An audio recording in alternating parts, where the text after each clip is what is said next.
ربنا آتنا في الدنيا حسنة وفي الآخرة حسنة وقنا عذاب النار. Today, I am here to deliver a speech before you on the topic importance of time. I hope you will listen attentively. Dear audience, I think you are all familiar with the most famous words. Time is money and time is gold. Really, time has great importance in the life of human beings. Humanity has always been worried about time, the passage of time, the measurement of time, and the scientific qualities of time, doing worthless work, like using social media, texting or calling all day, watching TV shows, gossiping with friends or family, or sleeping and laziness, or thinking about trivial things, etc. Prophet sallallahu alaihi wasallam said, "Ightanim khamsan qabla khams, shababaka qabla haramik, wa sihhataka qabla saqamik, wa ghinaka qabla faqrik, wa faragaka qabla shughluk, wa hayataka qabla mautik."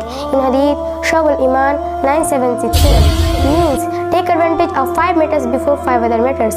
Your youth before you become old, your health before you fall sick, your wealth before you become poor, your free time before you become preoccupied, and your life before your death. Nowadays, hardly you will find people who will really understand the value of time.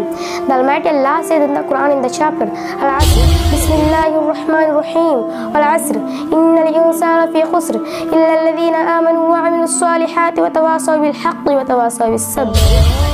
My dear audience, Allah Almighty reminds us that life in this world is only temporary and that we don't know the time of our death. We should use our time to do good deeds in the best way.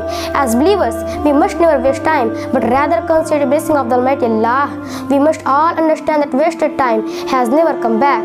We are responsible for all that we have done in this life, and when our time in this world is over, we cannot do anything because our time in this world is up, and the time will never come back. Time is precious. We should use time wisely in this life to increase our faith so that we can get out of that in the life hereafter. At last, I pray to Allah to bless us to understand the value of time. Ameen. Assalamu alaikum wa rahmatullahi wa barakatuh.